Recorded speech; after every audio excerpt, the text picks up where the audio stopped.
everyone. My name is Angel Whitehead. I'm the president for the Heart of Wisconsin, and we want to thank you for coming to this month's Coffee with the Chamber.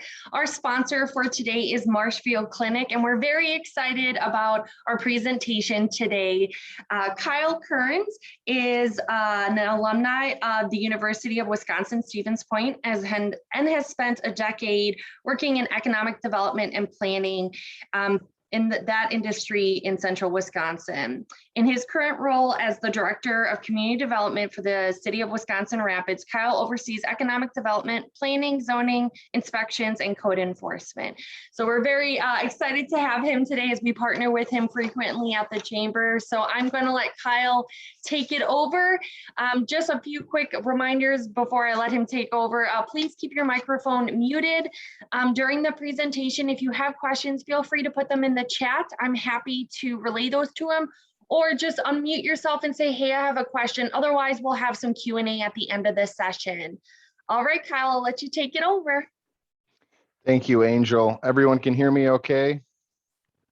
Great.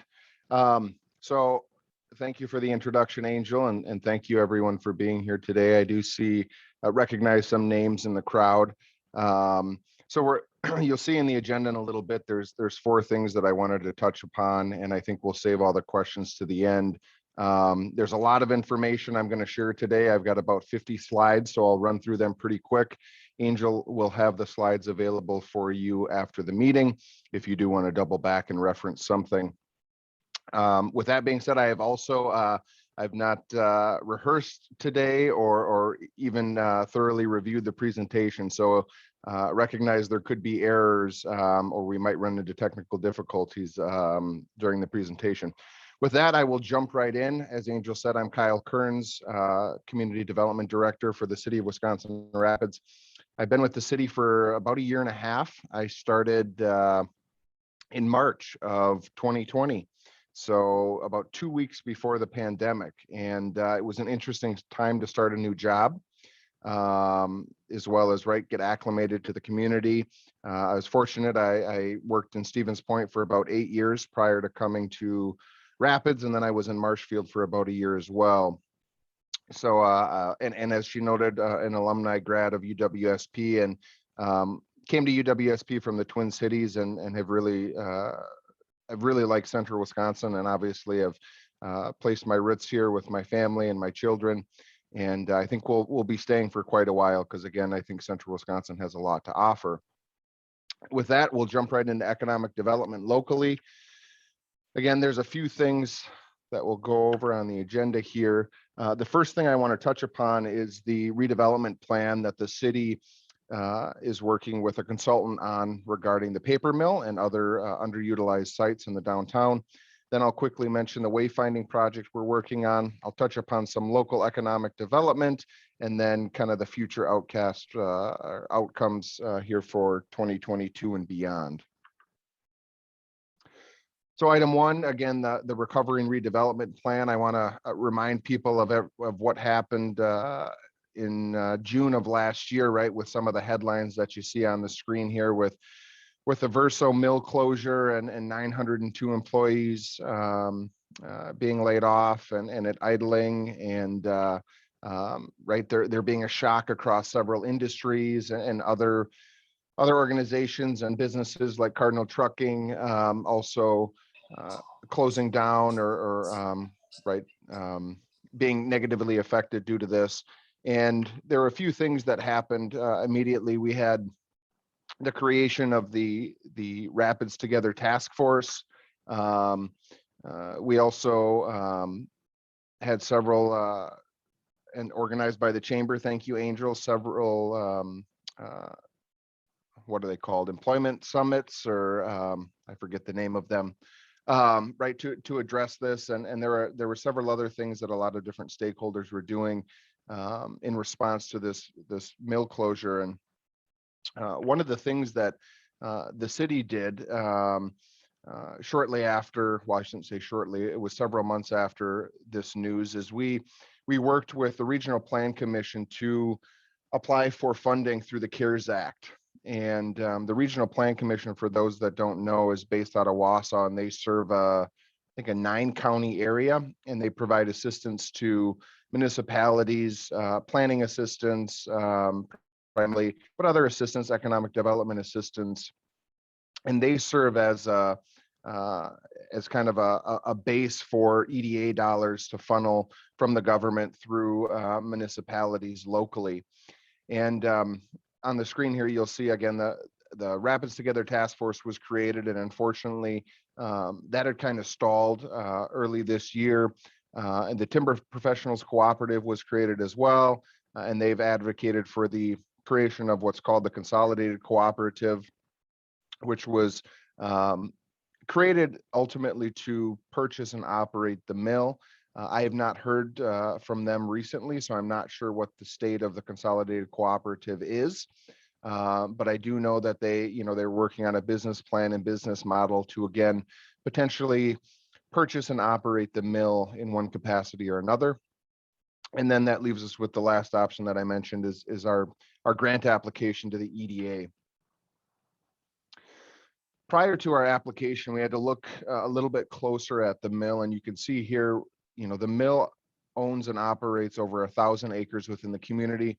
It's about 5% of the city value, and there are a few different owners within the mill. Obviously, you have Verso that owns the most, but then you have a subsidiary in Consolidated Water Power Corporation, and then Corenzo. It's now Sunoco, formerly Corenzo, also is adjacent to the site and actually owns a portion of the base mill and operates within the base mill currently. And then we looked at sites adjacent, right? So we recognize that from a planning standpoint, with this much acreage in and around your downtown, any sort of development, whether it's on the mill site or surrounding the mill site, is somewhat dependent upon the other adjacencies, whether it's the streets, obviously the river, other businesses and uses, the expressway. And so I've identified here where the mill is, and then some other sites that we wanted to take a closer look at.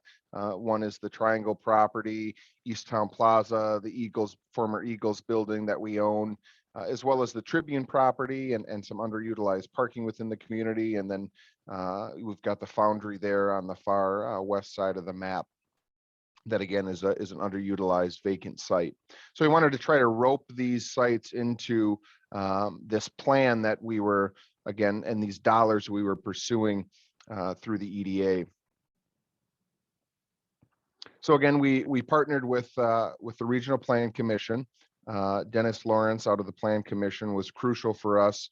He assisted with the application, and really we wanted, again, to have a plan that we could implement in the event that the mill shutters for good and there's no, there's no outcome, right? There's no buyer. The last thing we want to have in our community is for it to be parceled off or scrapped. And so having a plan in place with an implementation strategy hopefully will allow us to react quicker in the event that the mill does not sell to another party, or maybe only portions of it sell and are in operation. So there are really 5 things, 5 steps with regards to the recovery and redevelopment plan that we identified. One would be a market assessment. So looking at the industry and the industries, new and emerging industries and trends in paper manufacturing. But could there also be some other markets that we could bring on site or partner with that have some similarities with the paper industry. Number 2 was visioning. So this is the step where we it involves meeting with stakeholders and members of the public and aldermen to really craft a vision for the mill and to gain that public feedback. Number 3 is then site area redevelopment, which includes obviously looking at a lot of the site parameters, adjacencies to infrastructure and other impediments perhaps to development. And then number 4, a strategy, which goes along with implementation, how you're going to implement that strategy.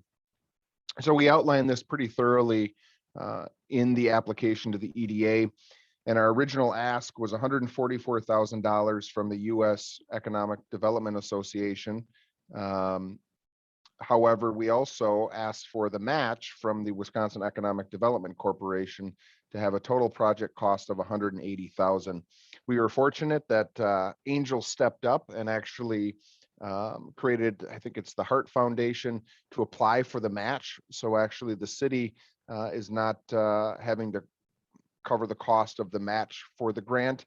The WEDC is through Angel's efforts at the chamber to create the foundation and apply. So there's some good partnership there that we're thankful for, so that essentially, the taxpayers don't have to, fund the matching component for this grant. So again, the total project cost is $180,000, and it involves hiring a consultant to do a majority of the work here. Just given our small staff and community development, this is something that was a little bit too large for us to do internally. So again, the next step after we received the funding in early 2021 was to release a request for proposals, which we did in May of 2021. We were excited to receive 10 responses, and we ultimately selected Vandewaal and Associates. For those that don't know Vandewaal and Associates, the consultant, they operate out of Madison and Milwaukee, and they actually have some experience in doing something very similar. They worked on the Domtar mill down in Port Edwards a few years back and provided a good plan, and again have a great team of individuals both in the paper industry and in education and development and planning, and I think the one shining thing about this consultant is the team that they had assembled for the project. So the last couple of weeks here, we've really started to dive into the project with a consultant. Vandewaal had their staff up here on, I think it was November 12th, and we actually met with Sunoco. We met with Verso. We were able to tour the site, the exterior of the site, to help them get a better understanding of all of the variables and the operations of the mill. And so that's, we're right now in steps 1 and 2, which again is the market assessment, much of which can be done outside of having to be on site or be within the community. And step 2, which is the visioning, which will start very shortly, will likely occur in November and December in terms of reaching out to different stakeholders, other businesses and industries. And then the public meeting component for this plan will start shortly after the first of the year. So in summary, right, the goal is to recover from the effects of the closure and the pandemic, primarily as it relates to the Verso mill idling. And again, this can be achieved through the creation of jobs, production, on the mill site, and any catalytic development around the mill. And we're hopeful that the consultant by the end of 2022 will have a plan in place that can start, being implemented hopefully within the next 1 to 3 years. And I do want to identify that the implementation of this plan could kind of be the all or nothing approach. If Verso sells to an entity that operates the mill in its entirety and hires back several hundred employees, there may not be a need for components of this plan. And at the end of the day, I think we would be excited if that happened because it gets people back to work. It creates activity on site. And I think, we would support obviously that as being the number one option. In the event, however, that the mill is not operating its entire capacity, or perhaps conversions going on and maybe Sunoco's operating there, there are other portions of the site that could possibly be redeveloped. And there are areas around the site that I alluded to earlier that the city could focus on and use this strategy and these goals and objectives to implement at those other locations or those other areas of the mill. I do want to also note that currently Verso employs approximately 130 people on the site. This is in their converting building and their converting operations. So as you drive by, you'll still see quite a few cars in the parking lots. And Sunoco also employs approximately 70 people on site, and they're employing another 70 or so adjacent to their site at their converting operation as well. So we've still got about 200 individuals that are employed on site. And it appears that, the converting operations are going well for Verso, and I think they're interested in continuing to do that. And Sunoco as well, as I mentioned previously, operates within the base mill section, and it looks like they will continue to do so as well. So again, in closing, having a plan and strategy in place for this site and for areas around the site allows the city to be proactive in providing assistance and responding to opportunities that may arise with any sort of future development for this site.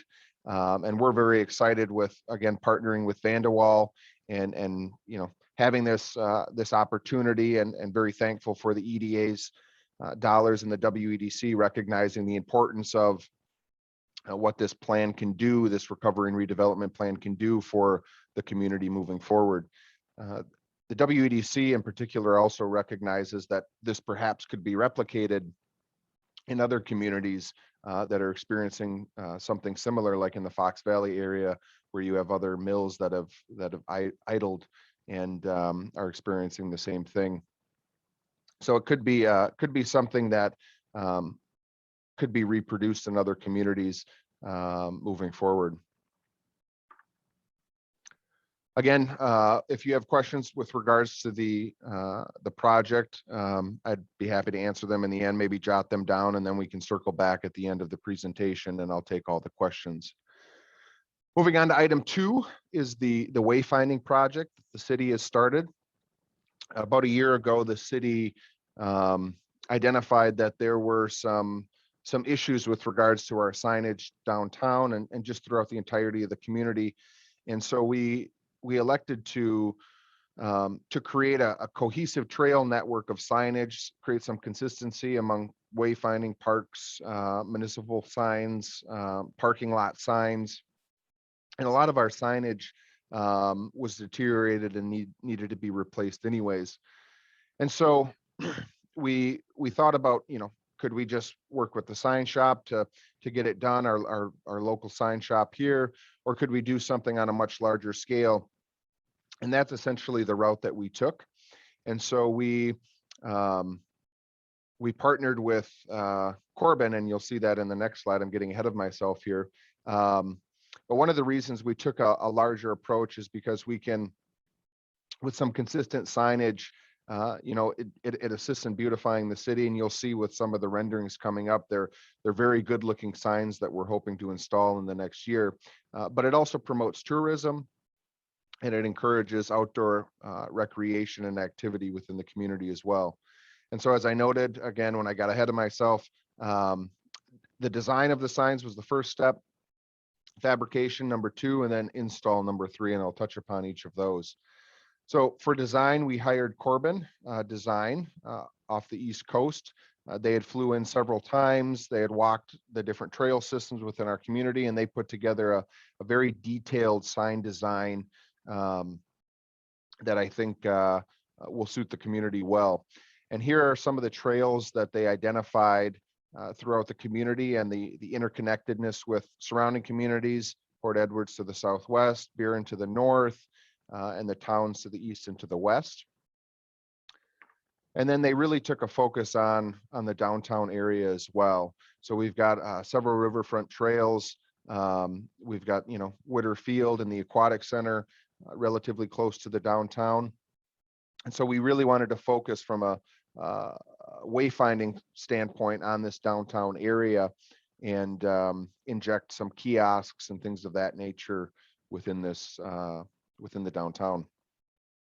Given the costs and the large project and the approach that we took, we decided to phase the project out. So we'll be doing 24 signs in 2021 that'll carry over into 2022. And then hopefully in the fall of 2022, we'll come back and we'll do phase 2, which will be 20 signs.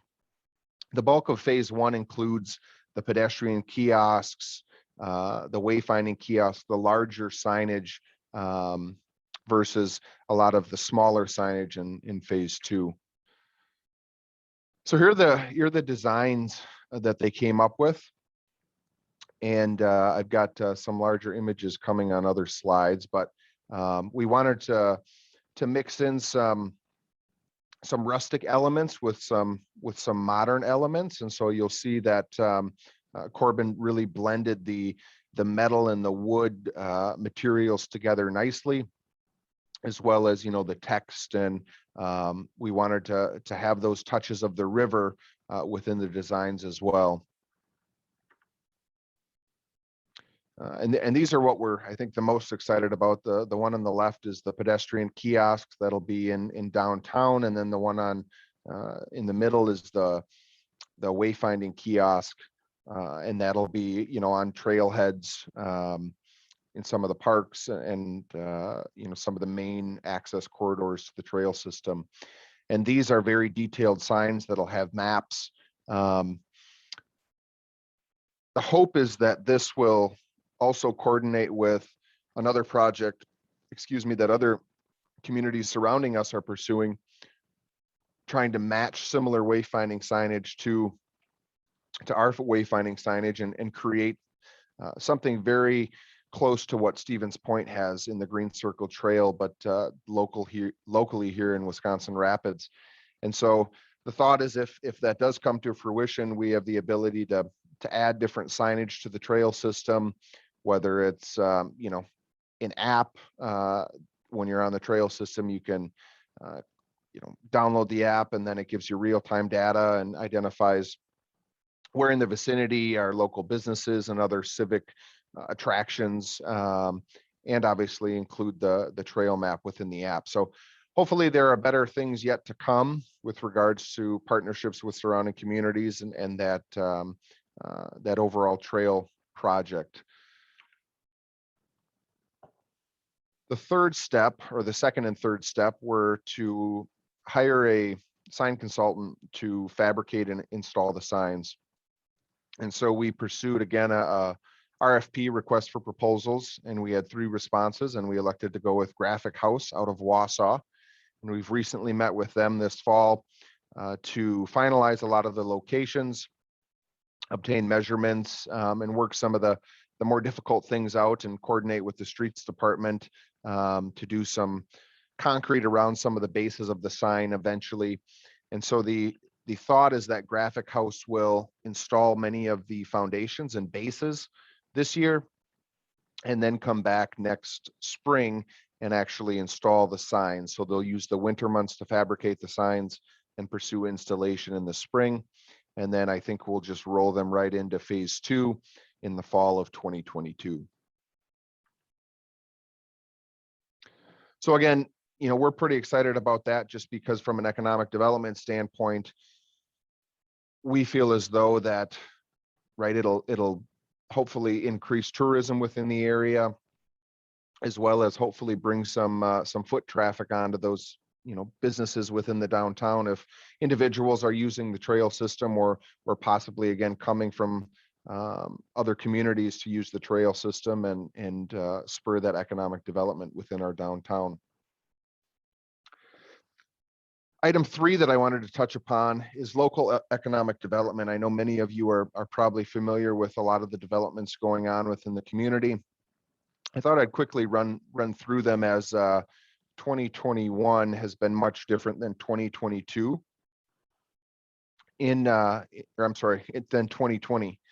In 2020, obviously, with the pandemic, we saw a significant slow in commercial development, especially. We saw a rise slightly in residential development, primarily with renovations and remodels. So new single-family homes and 2-family homes was pretty stagnant in 2020, but a lot of people, because they were home, they reinvested in their houses and their properties. And so we had an uptick in 2020 of a lot of renovation, remodels, accessory structures, fences, things of that nature. And that has stayed strong throughout 2021. The biggest difference from 2020 to 2021 has been the commercial growth. So we're starting to see upward trends in the commercial projects, both in renovations and in new commercial. And those are what you see throughout the community in the industrial parks or in the commercial corridors. For those of you who are interested, Wisconsin Rapids was featured in a Business in Focus article last year. And after this presentation, when Angel provides it, I'll have the links to both our annual report and that article. But our annual report also summarizes some of the projects that occurred in 2020 and gives you a synopsis of what our department does and the numbers that we're looking at for 2020. And I think it'll be really interesting when we have the annual report done for 2021 to compare the two to see the differences that have occurred with regards to development and projects within the community. So I'm just going to run through them very, very quickly now. So we've had several businesses that have, again, reinvest in their business and their property. One of which is Wood Trust Bank here. They put basically a new facade on their existing downtown location to really revitalize that aging facade there. Likewise, we had Connexus on 8th Street do the same. They've really revamped the facade and I think have done a very good job of it. They've also done some internal work to their building, which we're pretty excited about as well, because I think they're a staple on 8th. And again, recognize I haven't included all of the developments in the next couple of slides here, primarily those that either had to go to Plan Commission or Council for some level of approval here. Here's another shot of the Connexus development that is near complete, I believe. We also had some investment, and we'll continue to have some investment in our school districts. As well as I think MSTC may have some projects upcoming in the next couple of months and years here. This is obviously the quad complex that's under construction.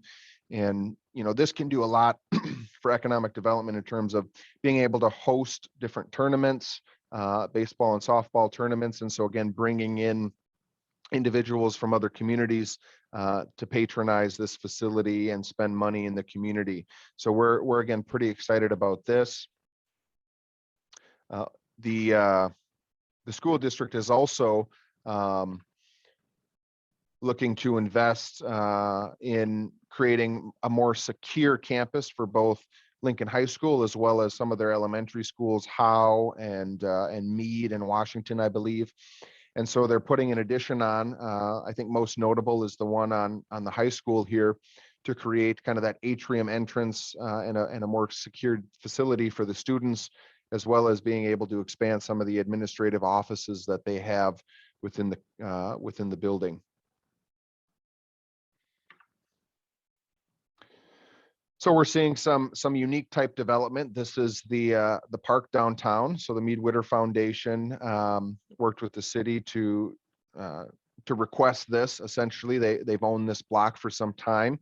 Used to be a parking lot, and they've demolished the parking lot, are in the process of constructing a park in the downtown, right adjacent to First Avenue South, where the farmers market occurs. Hopefully this will be completed soon, and I think this is great for the downtown. It's another piece of serenity, if you will, down in the bustling downtown.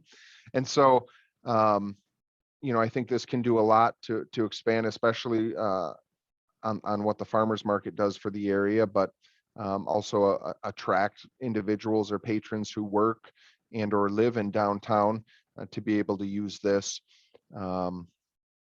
It's kind of unique in that it's very, very detailed. It's not just a piece of grassland that's available for picnics, but it's a very unique type of setting, and I think it'll do a lot for the downtown.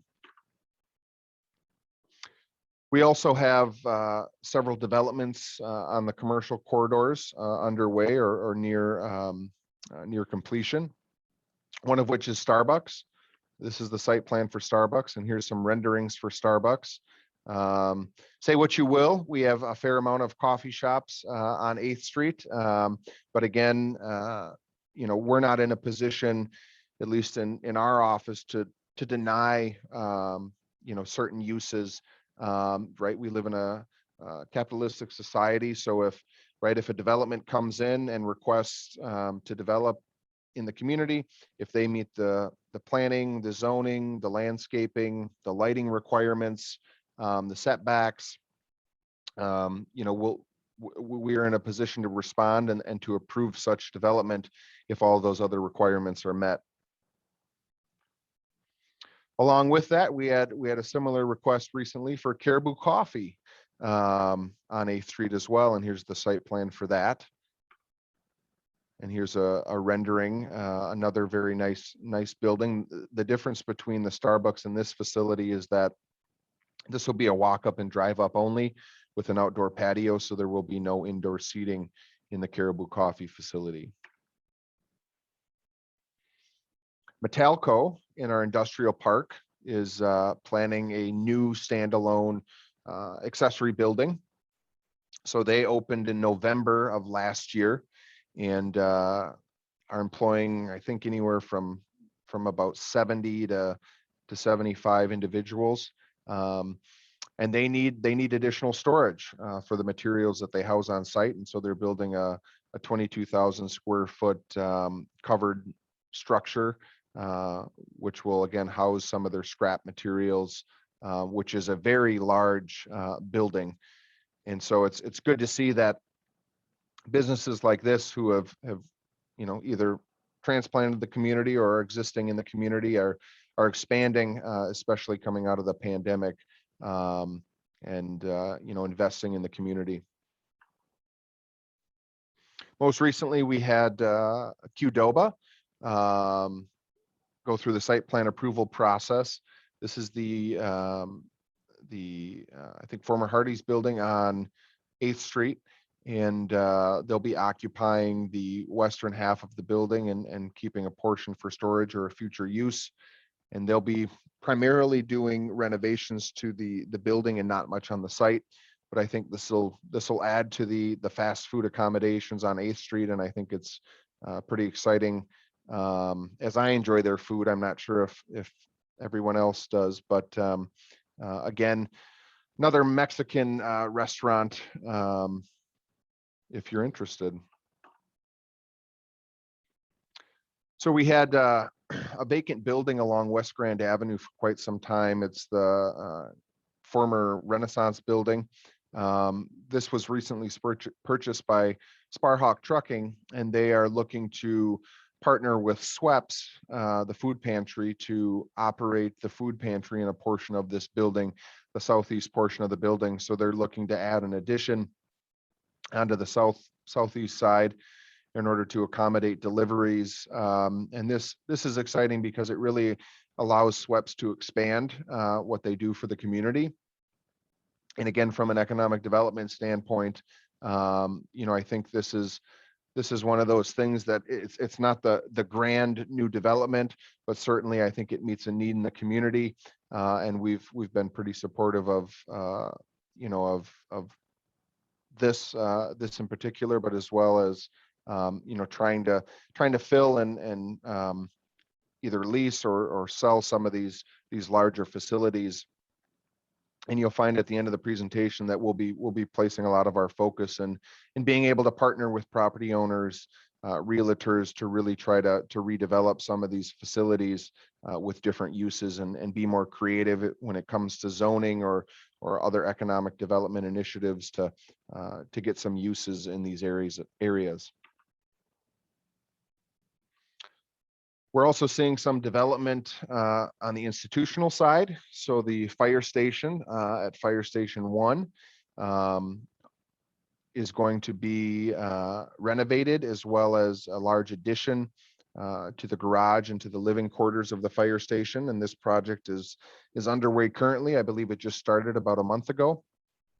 And so again, this will allow the fire department to function a lot better within their small building currently, and they'll be able to provide a better level of service with this addition. most recent in terms of reviews has been the jail. So the county jail went through a rezoning process recently, and which was approved. And here you'll see the kind of the rough site plan of what that jail is going to look like adjacent to the site. And the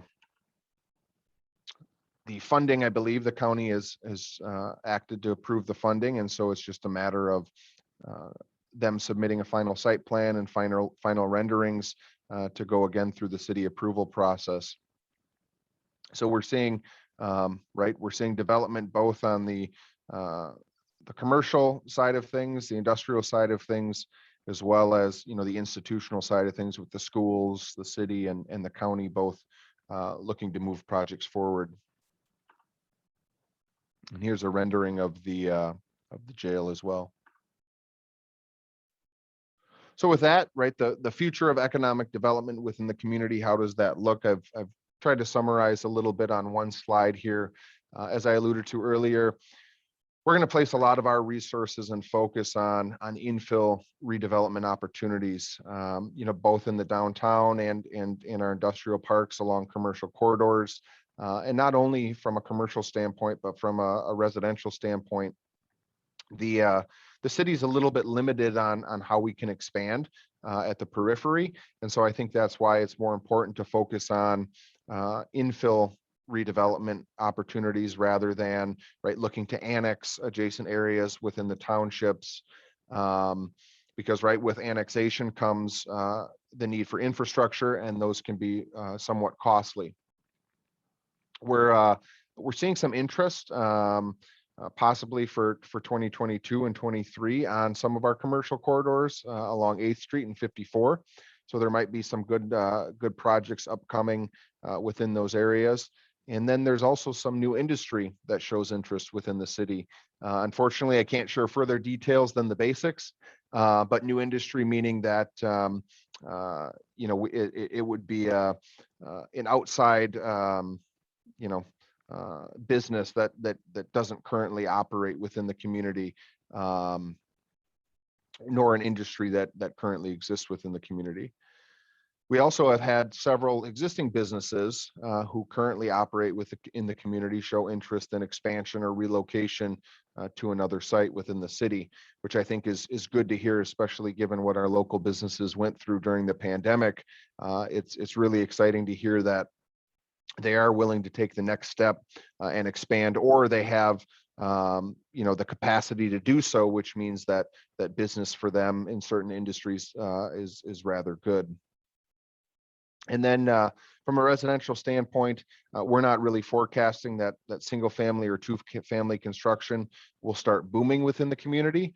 We recognize that there's an interesting market, residential housing market right now.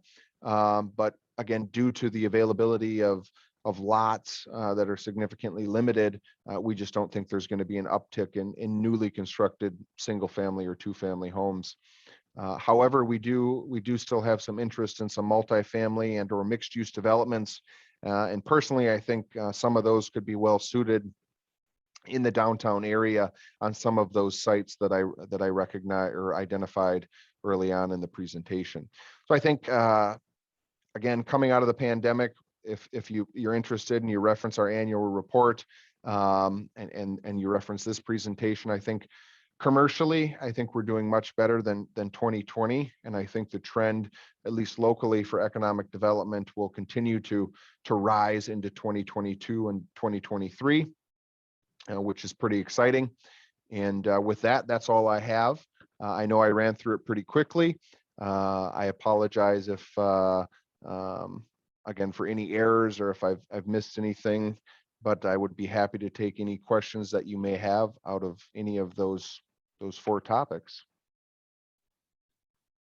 Thanks, Kyle. I do have a question in the chat, and again, if you want to put them in the chat, great. If you want to unmute yourself and we'll take some turns asking him questions, feel free to do so.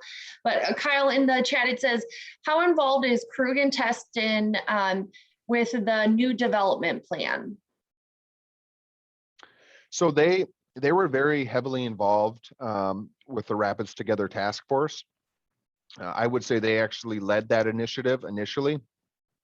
And I think given a number of reasons, I think primarily due to the $50 million bill that was essentially shot down by the governor to assist the cooperative to potentially purchase and operate the mill. I think that really deflated that Rapids Together Task Force. And so, excuse me, I think both of those individuals, right, given the budget season and stuff, kind of shifted their focus elsewhere. And so the Rapids Together Task Force hasn't met in several months, probably 8 or 10 months. I think our last meeting was in the spring of this year. Nonetheless, I think they will be a stakeholder as we move this redevelopment plan forward, and we'll encourage that the consultant Vanderwall reach out to them because of their their input and their leadership throughout the early stages of the mill idling. I think they have some valuable information, and they're a good connection to the state legislature. Great, thank you. Does anyone else have any questions? Yeah, I have a question. What can the city do to encourage retail investment in the city? We currently have one big retailer, which is Walmart, with the closure of JCPenney and Yonkers and Shopko. They don't really have any competition apart from the grocery side, but we've really got nowhere else to buy clothes other than Walmart, which means that a lot of people go out of town if they want to do a lot of shopping. Certainly anecdotally, I would say there's a lot of demand for another large retailer, and we do have the sites for them as well. So what can the city do to encourage that investment? Yeah, so there's a number of things that the city can do. We can attend trade shows at the ICSC shows, I think held down in Chicago every year. I think from a large retailer standpoint, right, many of them, even the smaller retailers have, right, they have specific criteria to locate in a community. And if you're within, let's say Home Depot, if you're within another 30 miles of another Home Depot, they're not even going to look or consider your community. That's the traditional approach, at least that I'm familiar with retailers. And that's, from an experience standpoint and reaching out to several, that's kind of the response we've gotten. I think more recently, a lot of the smaller chain retailers, so these are your smaller retail stores, your TJ Maxx, maybe some of your smaller grocers are recognizing that it's not so much about the criteria and right, the performa, right? You got to have this much population. You can't be within this much, or you can't be near another store within 20 miles. I think they're recognizing and looking at other socioeconomic data, spending patterns that's available to them that they haven't looked at in the past. And so I think from a retail standpoint, I think there's probably going to be some interest moving forward with regards to some smaller retail within the community.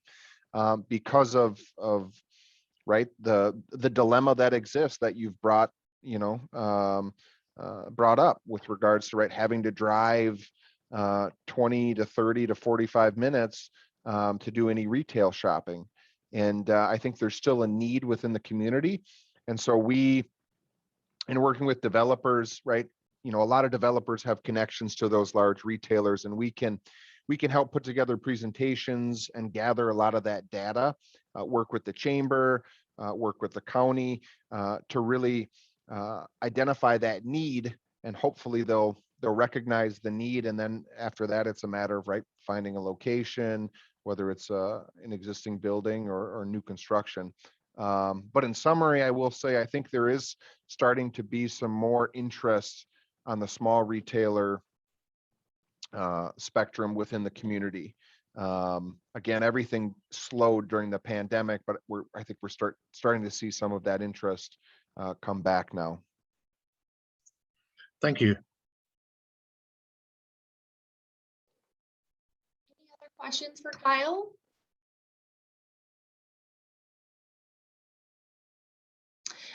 Before we jump off and I kind of conclude, I just want to touch on, because I know I mentioned this to Kyle and I had a phone call yesterday. So everyone's been inquiring about the Shopko building. The chamber was contacted by a leasing company that is managing the leasing opportunities at the Shopko building. It was a lengthy email that we had and a very brief phone call, but they are interested in leasing out the Shopko building in some capacity. So they mentioned other communities have done work with the health department in there. They've done indoor farmers markets. They've had specialty events. Right now we have the Halloween business in there because that's a short-term lease. So they are accepting inquiries and questions at this time. I do have that contact information. If you want that, please email me directly. I'm not going to post it out there, but they did say we can share it with a hard interested party. So if you guys know anyone, or as we post this on social media and our website and you're watching the recording, please reach out to me directly and I'm happy to share that contact information with you. All right, so thank you, Kyle, so much for all that information. It's great to hear about the development that it's continuing even in the midst of COVID and the after effects of that. So we're very excited for the continued growth of our community. Again, we want to thank our sponsor for today, which is Marshfield Clinic. They're a great healthcare provider in our area, and we're very excited to have them as sponsor today. And you can visit them at marshfieldclinic.org. Thank you, everyone, and have a wonderful day. Thank you. Thanks.